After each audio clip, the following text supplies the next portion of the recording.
Чүй боорунун тегереги жалангана жалпак үйдөн курулган, жаңы конуштарга бай экендиги айдан ачык көрүнүш. Андагы дээрлик бардык көчөлөргө ошол жаңы конуштардын тургундары өздөрү эле ат ыйгарып келишет. Маселен, Ак Ордо жаңы конушунун тургундары ичара жыйналыш куруп эле. Ынтымактуу бололу дешип, көчөлөрүн ынтымак, ырыскыбыз кемебесин деп ырыскы деп аталышкан. Ал гана эмес, жарандардын арасында жашоо шарты жакшыраагы. Ошол көчөгө 1-2 унаа шагыл төгүп бере турган болсо, анын атасынын же апасынын аты ошол көчөгө коюлуусу кадимки эле көрүнүш. Жителдер өздөрү уюшуп, арасынан эми мындай жакшыраак мындай шарты барлар ошону квартальный кылып алышат экен. Ошонун атасынын атынан коюп, эми ал өзү ким мисалы желаниясы менен чыгат экен буякта. Жаңы конуштарда мен атамдын атынан коюп берейин, кандай дейсиңер деп. Например, биз жакта деле бирөө азыр айтып атат. Койгула, могу көчөнү, маршрутка каттаган көчөнү. Ким атын койсо, атасынын атынан коебу, ким атынан коет. Маршрутка каттаган көчөнү оңдоп берсин, пожалуйста. Эл каршы эмес.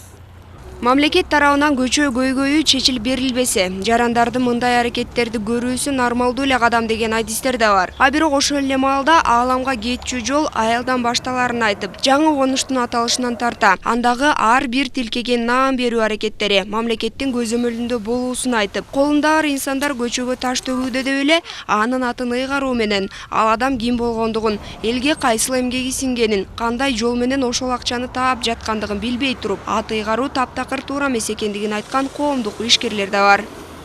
Ал ким экендиги белгисиз болсо, ал чын эле балким оң эмес, тескери иш кылгандар болсочу. Мисалы үчүн дайыма эле айтышат, Токмок шаарына бир көчөнү оңдоп бериптир, бир бандит чалыш жигит дешеби, чет өлкөдө жүрөт дейби, адак атасынын атын койдуртуп койду деген. Мындай нерсе таптакыр болбош керек. Анан эмгек сиңирди десе эле сөзсүз эле жанагы жетекчи болуп иштеп эмес, балким жөнөкөй эле кызматты иштеп, элге журтка жакшылык кылып, элге журтка көп маселелерди аткарып берип жүргөн, ошолорго жардамы тийип жүргөн жөнөкөй адам болсо деле аттары коюла берсин. Бирок ошол нерсе далилденсин деген маселе бар да. Жогорудагы маселелер боюнча Бишкек мэриясына кайрылганыбызда, учурда Бишкек мэри Азиз Суракматов тактоо иштерин жүргүзүп жаткандыгын, бүгүнкү күндө көчө аталыштарын коюуга мораторий жарыялангандыгын маалымдашты. 2013 жылы биринчи мораторий чыккан. Андан кийин дагы биргелешип өкмөт менен дагы токтом чыгарган 2017 жылы. Ошондо 2017 жылы кайрадан узартылган. Ошол токтом боюнча мораторий кайра 2 жолу узартылды.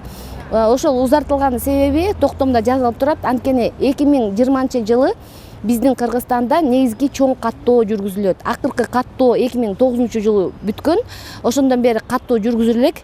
Андан кийин 10 жыл өткөндөн кийин 9 жылда 20 жылы негизги Кыргызстан боюнча чоң каттоо жүрөт. Ошол каттоо боюнча бирөөт эле канча көчө, канча шаар, канча айыл болобу, ошонун баарын тең аттарын тактап, бир сыйра каттоого киргизип, анан ошондо комиссияга кайра токтом, ошондо мораторий токтойт деп күтүп жатабыз.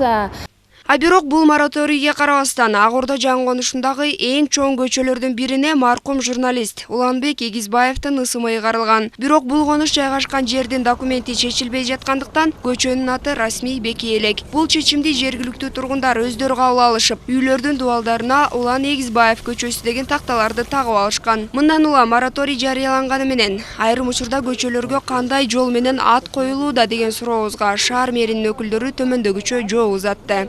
Бир нече биздин жаңы конуштардын чек-арасы мисалы үчүн Аламедин районуна өтүп кеткен. Ошол Аламедин районуна караштуу биздин көчөлөрдө чечимди жергиликтүү депутаттар кабыл алат, бул айыл өкмөтү кабыл алат. Ошол айыл өкмөткө мисалы үчүн кайрылгандыр, ошол шаар, ошол жаңы конуштун тургундары. Анан кийин аны дагы комиссия менен жана өзүнүн ыкмасы менен ыйгарышат. Бирок негизги добуш бул айыл өкмөттүн мүчөлөрүндө болот.